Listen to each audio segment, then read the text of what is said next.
In April 2016, the Kings County Library opened the Veterans Resource Center through a grant provided by the California State Library. Veterans from all branches of service were invited to share their stories as part of the Library of Congress's Veterans History Project. This presentation highlights some of their stories. All my life I wanted to fly. So they took me away in the pre-flight, and 4 months later they commissioned me as an ensign and sent me out to learn how to fly. So you had spent your entire adult life in uniform? Practically, yes. 30 years. The only ones that I would see would be when the troop ships would come in with the wounded. And I hate it. It'd make your heart bleed. Those poor kids. Some were hauled off. Some walked off. But our troops were the best. They stood there and they really did took the Jap downstream. I was deployed.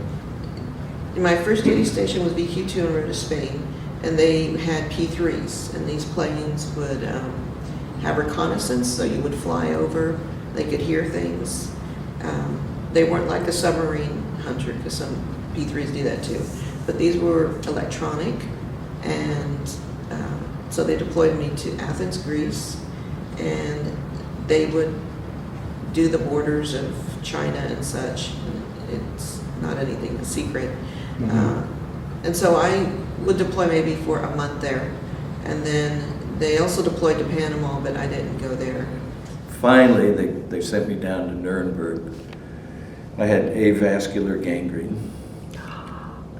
Yeah, and gangrene is supposed, from what I knew, was supposed to jump, so I could go here or here, and then up to the heart and kill me. So anyway, luckily that didn't happen.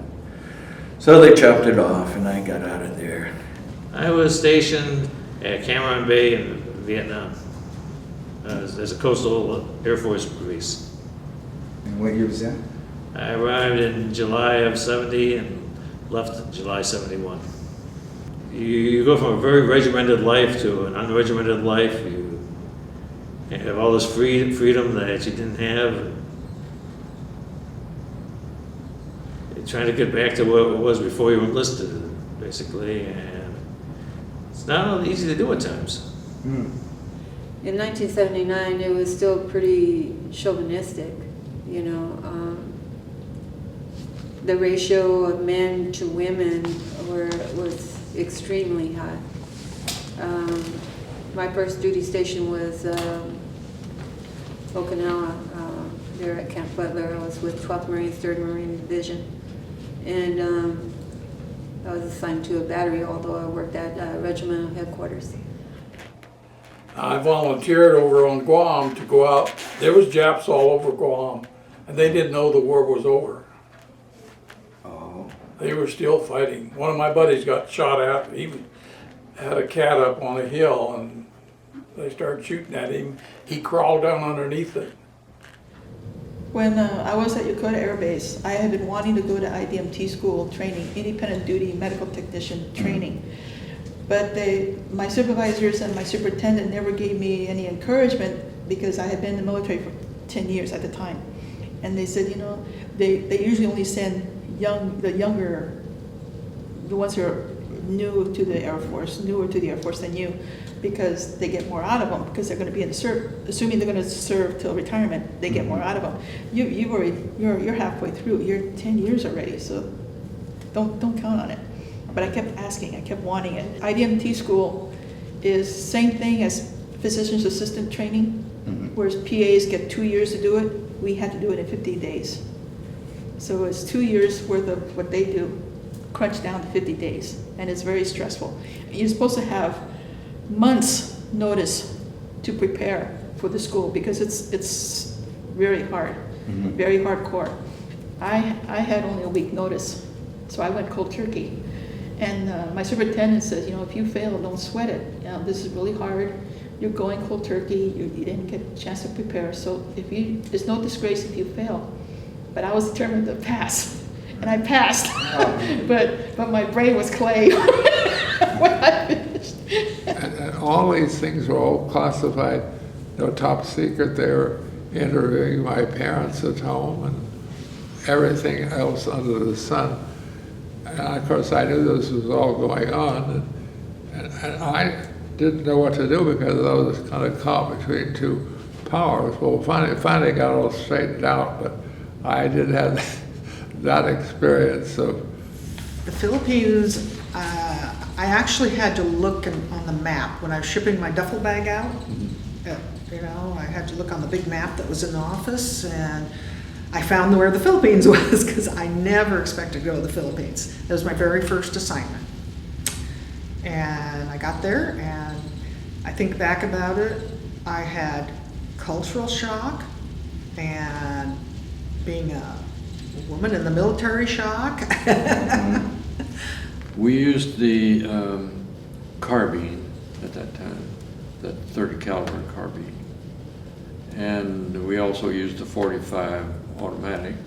And we used what we call the grease gun. That was a 45 caliber submachine gun. And so we fired all of them.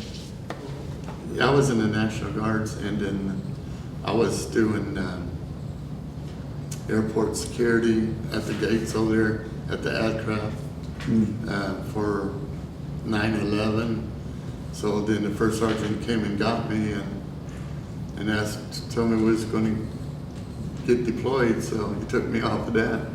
So we ended up deployed. We went to Camp Fort Bliss, Texas. Well, we went to Camp Roberts.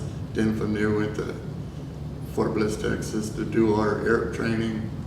So we done training here and we done training over there. Took it before we went to Iraq.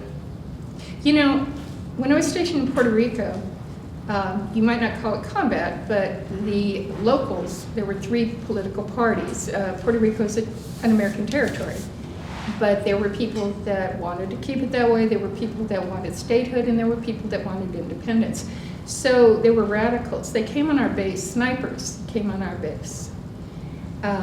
After I left Puerto Rico, they shot up a bus of Navy people going to work. The military, all branches, pulled out of that island after that, and the island went into a huge economic depression. There was no doubt in my mind that we were going to go to war, and I saw this ad in some magazine, engineering magazine, saying the Navy was looking for qualified engineers. So I applied, took an examination, got selected. My first station was in Pearl Harbor in 1940, and then I got transferred to Guam in 1941.